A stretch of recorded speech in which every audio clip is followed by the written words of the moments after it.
என் லைஃப்பில் இந்த மாதிரி ஒரு பெயின்ஃபுல்லான ஒரு சுச்சுவேஷனை நான் ஃபேஸ் பண்ணதே கிடையாது.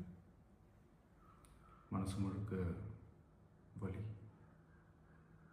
வலி மட்டும்தான். இந்த சுற்றுப்பயணத்தில் என்னென்ன மக்கள் பார்க்க வராங்க, அதுக்கு ஒரே ஒரு காரணம் தான், அவங்க என் மேலே வச்சிருக்கிற அன்பும் பாசமும். அந்த அன்புக்கும் பாசத்துக்கும் நான் எப்பவும் கடமைப்பட்டிருக்கிறேன். அதனால தான் இந்த சுற்றுப்பயணத்தில் மற்ற எல்லா விஷயங்களையும் தாண்டி மக்களுடைய சேஃப்டி, அதில் எந்த காம்ப்ரமைஸும் பண்ணிடக்கூடாதுன்றதுக்காக தான் அது என் மனசில் ரொம்ப ஆழமாக இருக்கும் அந்த எண்ணம்.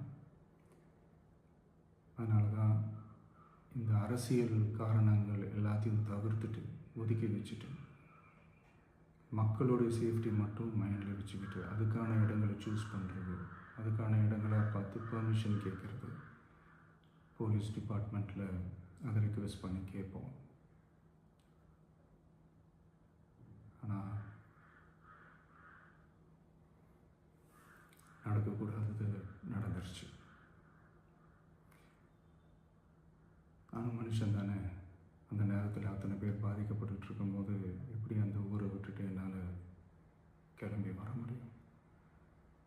நான் திரும்ப அங்கே போகணும்னு இருந்துச்சுன்னா அதை ஒரு காரணம் காட்டி அங்கே வேறு சில பதட்டமான சுச்சுவேஷன்ஸ், வேறு சில அசம்பாவிதங்கள் அந்த மாதிரி எதுவும் நடந்துடக்கூடாதுன்றதுக்காக தான் நான் அவாய்ட் பண்ணேன். இந்த நேரத்தில் சொந்தங்களை இழந்து தவிக்கிற அத்தனை குடும்பங்களுக்கும் என்னுடைய ஆழ்ந்த இரங்கலை தெரிவிச்சுக்கிறேன். எனக்கு தெரியும், என்ன சொன்னாலும் இது ஈடேயாகாதுன்னு எனக்கு தெரியும். ஹாஸ்பிட்டலில் ட்ரீட் பண்ணிகிட்ருக்கிற எல்லாருமே சீக்கிரமாக க்யூர் ஆகி வரணுன்றதை இந்த நேரத்தில் நான் வேண்டிக்கிறேன். கூடிய சீக்கிரமே உங்கள் எல்லாரையும் நான் சந்திக்கிறேன். இந்த நேரத்தில் எங்களுடைய வலிகளை, எங்களுடைய நிலைமையை புரிஞ்சுக்கிட்டு எங்களுக்காக பேசின அரசியல் கட்சிகளை சார்ந்த நண்பர்கள், தலைவர்கள் அனைவருக்கும் என்னுடைய நன்றியை தெரிவிச்சுக்கிறேன். கிட்டத்தட்ட ஒரு 5 மாவட்டத்துக்கு பிரச்சாரத்துக்கு போனோம். இந்த மாதிரி எதுவுமே நடக்கல. ஆனால் கரூரில் மட்டும் ஏன் எப்படி நடக்குது, எப்படி நடக்குது? மக்களுக்கு எல்லா உண்மையும் தெரியும். மக்கள் எல்லாத்தையும் பார்த்துக்கிட்டு இருக்கிறாங்க. கரூரை சேர்ந்த அந்த மக்கள் அந்த உண்மையெல்லாம் வெளியில் சொல்லும்போது எனக்கு கடவுளே நேரில் வந்து இறங்கி அந்த உண்மைகள்லாம் சொல்கிற மாதிரி எனக்கு தோணுச்சு. சீக்கிரமே எல்லா உண்மைகளும் வெளியில் வரும்.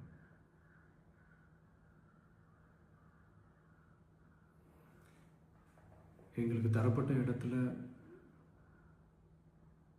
நாங்கள் போய் அந்த அந்த ஸ்பாட்டில் நின்று நாங்கள் பேசிட்டு வந்தோம். அதை தாண்டி எந்த தவறும் எங்கள் சைடில் நாங்கள் எதுவுமே செய்யலை. பட் இருந்தாலும் எங்கள் கட்சியை சேர்ந்த நிர்வாகிகள், தோழர்கள் மேலே எஃப்ஐஆர், அது மட்டும் இல்லை சோஷியல் மீடியாவை சேர்ந்த நண்பர்கள், தோழர்கள் அவங்க மேலே எஃப்ஐஆர்லாம் போட்டு இப்போ பிடிச்சிக்கிட்டு இருக்கிறாங்க.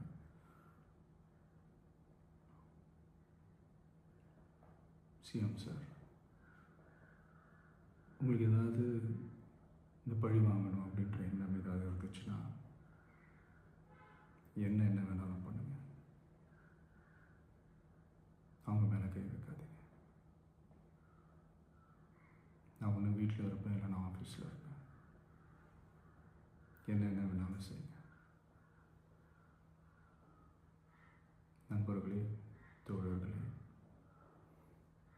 நம்மளோட அரசியல் பயணம் இன்னும் ஸ்ட்ராங்காக, இன்னும் தைரியத்தோட